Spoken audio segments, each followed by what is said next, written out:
Hi friends, welcome back to my channel. So ఈ వీడియోలో ఏంటంటే అదే అండి, చెప్పాను కదా మన ఈ సీజన్ స్పెషల్ పండు మిర్చి పచ్చడి అండి.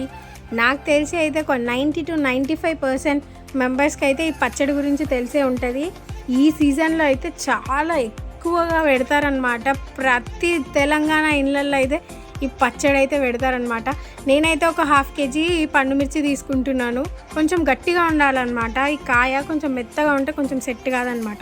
నేను తెచ్చి కూడా ఆల్మోస్ట్ ఒక 1.5 week అయిపోయింది. చేద్దాము, ఇవాళ చేద్దాం, రేపు చేద్దాం అని చెప్పేసి ఇంకా అది డిలే అవ్వడంతో ఇంక ఇవాళ ఎలా అయినా చేయాలి అని చెప్పేసి ఫిక్స్ అయ్యి, సో ఫస్ట్ అయితే ఈ పండు మిర్చిని మంచిగా వాష్ చేసి నీట్గా తొడిమెలు తీసేయాలన్నమాట. తొడిమెలు తీస్తూ నేను తూడుస్తున్నాను.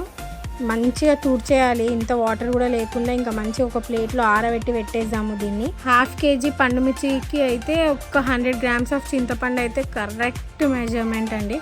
నెక్స్ట్ అయితే చూడండి నేను ఎలా కట్ చేస్తున్నానో అలా పీసెస్ కట్ చేసుకుందాము. ఒక్క పండు మిర్చిలో నాకు తెలిసి ఒక 4 pieces దాకా అవుతాయి. ఇవి ఎంత మంచిగా కట్ చేసుకుంటే మనకు తొందరగా బ్లెండ్ అయిపోతాయి అన్నమాట. సో ఈ మిర్చిలను అన్నిటిని అయితే కట్ చేసేద్దాం ఫస్ట్. ఇంకా నెక్స్ట్ అయితే ఒక మిక్సీ జార్ తీసుకుందాం. అందులోకి అయితే ఒక 1/2 వరకు అయితే పండు మిర్చిని వేద్దాము. తర్వాత కొంచెం చింతపండు అండ్ ఈ పచ్చళ్ళలోకి రాళ్ళుప్పు వాడితే అయితే చాలా టేస్ట్ బాగుంటుంది అనమాట. అలాగే ఒక 15 గార్లిక్ పీసెస్ని వేద్దాము. ఇంకా మంచిగా బ్లెండ్ చేసేద్దాం దాన్ని. మరీ మెత్తగా కూడా బ్లెండ్ చేయొద్దు, కొంచెం మరి బరుకు ఉండాలి. అంటే తింటుంటే తాకాలి అన్నమాట, పంటికి అలా ఉండాలన్నమాట. చూడండి ఎంత మంచిగా అయిందో. స్మెల్ అయితే కేక. ఇంకా అయితే ఒక దాంట్లోకి అయితే సర్వ్ చేసేసుకుందాం ఈ పచ్చడిని. చూడండి ఎంత మంచిగా కన్సిస్టెన్సీ వచ్చిందో. మొత్తం మిక్చర్ 1/2 kg పండు మిర్చి పచ్చడి అంత అయింది చూడండి. అందుకనే మా ఇళ్ళల్లో అయితే ఎక్కువ పెడతారు. నేనేదో మీకు చూపించాలి అని చెప్పేసి తక్కువ క్వాంటిటీ తీసుకున్నాను. ఇది నిలువ పచ్చడి అనమాట. సో మనకు తగినంత వరకే పచ్చడిని తీసుకొని మనం పోపు వేసుకొని తింటే బెటర్. ఫస్ట్ అయితే ఆయిల్ మంచిగా హీట్ అయిన తర్వాత ఆవాలు వేసేద్దాం. ఆవాలు కొంచెం లేట్గా ఫ్రై అవుతాయి కదా.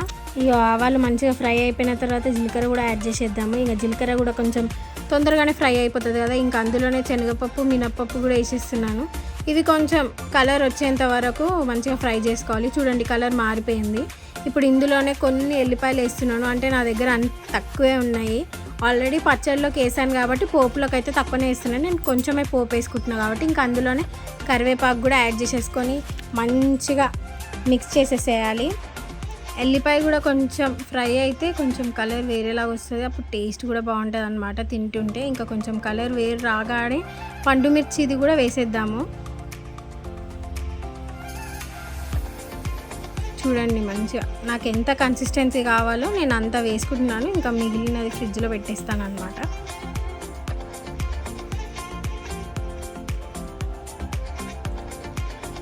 స్టవ్ ఆఫ్ చేసేయాలి. ఇంకా అట్లానే మనం జీలకర్ర ఇంకా కొంచెం మెంతులను ఫ్రై చేసుకుందాము. ఇవి కొంచెం పౌడర్ చేసుకోవాలన్నమాట. పౌడర్ వేసుకొని మనం పచ్చడి చేసుకున్నాం కదా, ఆ పచ్చడిలో ఈ పౌడర్ వేసేసి మంచిగా మిక్స్ చేసేసుకుంటే వేడి పండు మిర్చి పచ్చడి అయితే రెడీ అయిపోతుంది.